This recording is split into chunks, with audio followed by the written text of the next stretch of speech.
We open on an unconscious soldier waking up in the woods beside a dog, only he doesn't remember anything about who he is or how he got there. He doesn't even know if the dog, Rufus, is his.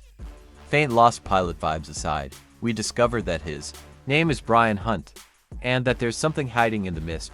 Oh, and this something is quite willing to kill and skin a dog. At the sight of the late Rufus hanging from a tree, Bryan screams and takes off running. He eventually ends up in Bridgeville, the main setting of the show. But of course, no one quite believes his warnings that the looming clouds on the horizon are dangerous. In a bid to protect himself, Bryan tries to arm himself with one of the policemen's guns, but that just lands him locked up behind bars for the night, where he still continues to issue his warnings. The next morning, the officers at the station ask him about his home and his social security number, but when he can't remember either, they get mad and slam him against the bars. They inform him that they'll be calling Arrowhead, the name on the patch on his arm, to check up on him. In town, Eve Copeland is also having a couple of terrible, horrible, no good, very bad days. She's suspended from her job as a high school teacher for daring to give her students proper sex education. Her husband Kevin offers to get a job in advertising, but she refuses because she doesn't want him to hate her. It would be sweet if they didn't run into some family drama a few hours later, when Eve tells their teenage daughter, Alex, she can't go to a high school party after the local football game, and Kevin disagrees. Secretly, Kevin goes against his wife's wishes and tells Alex she can accept an invitation from her football player crush, Jay, and attend the party for a couple of hours. She just has to take her best friend Adrian with her, so she does just that. Here, we see that Adrian wears makeup, does not like football, and does not get along with his father. Also, he's pansexual. He's not attracted to gender, but rather to the person. Adrian doesn't fit in with his peers, except for Alex, seeing as how no one joins in their dance party and he gets called a slur. He's even abandoned by Alex, who waives her no drinking policy for Jay when he asks her to join him. The next morning, Kevin and Eve discover that Alex never slept in her bed. Instead, she's on the swing in the yard, where she tearfully tells them that she not only got drunk at the party and blacked out, but also that Jay assaulted her. She's not sure about that detail, but Adrian told her it was him. Of all the terrible things I expected to befall the characters on this show, this was certainly not something I expected, especially so early on. Poor kid. So the Copelands file a complaint with an officer who's not Jay's police chief father. Alex's doctor also recommends they have her see a therapist. It appears that Eve and Kevin also need one, because they both blame him for letting Alex go to the party.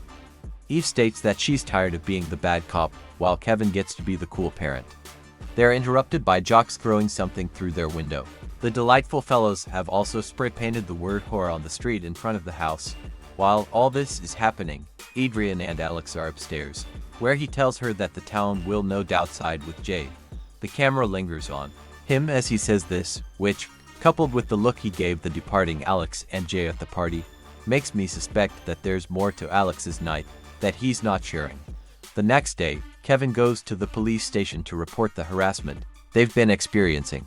While he's there, Adrian is brought in for questioning, and an accident takes place outside, commanding the attention of everyone in the station. At the same time, Eve and Alex are driving out of town when they stop at a mall so Eve can pick up her prescription. In the parking lot, Alex says that her mother was a slut as a teen, earning Alex a brutal face slap. While Eve is picking up the meds, Alex calls Kevin and tells him she doesn't want to go with her mother, but their call gets cut off by the now descending mist. Across town, Natalie Raven, the Copeland's neighbor, and her husband are at the library looking up old Bridgeville newspapers to see if something similar happened a few years ago. Spoiler alert, it did. And earlier in the day, a toad ate an insect right off her hand, while flocks of birds flew away from the mist that was slowly encroaching. Done with their research, the Ravens exit the library and decide they can still bike home in this mist. That's quickly proven wrong when Natalie's husband is shot in the face by a killer who can't differentiate between what's real and what's not. Out of guilt, the man then ends his own life. Traumatized, Natalie stumbles to a nearby church, where a priest comforts her. Back at the station, Officer Pundick, who decided to linger in the mist and take selfies with it for his wife, which makes me question their whole relationship, is beset by a whole swarm of insects. which we learn eat half his face off. Pundik eventually staggers back into the station, where he attacks Kevin, who has already been abandoned by Jay's fleeing dad, Chief Heisel, gotten himself a gun, and freed two people from their cells, Bryan and Mia, a former drug addict who was arrested after breaking into her former home to steal back a bag full of money and passports.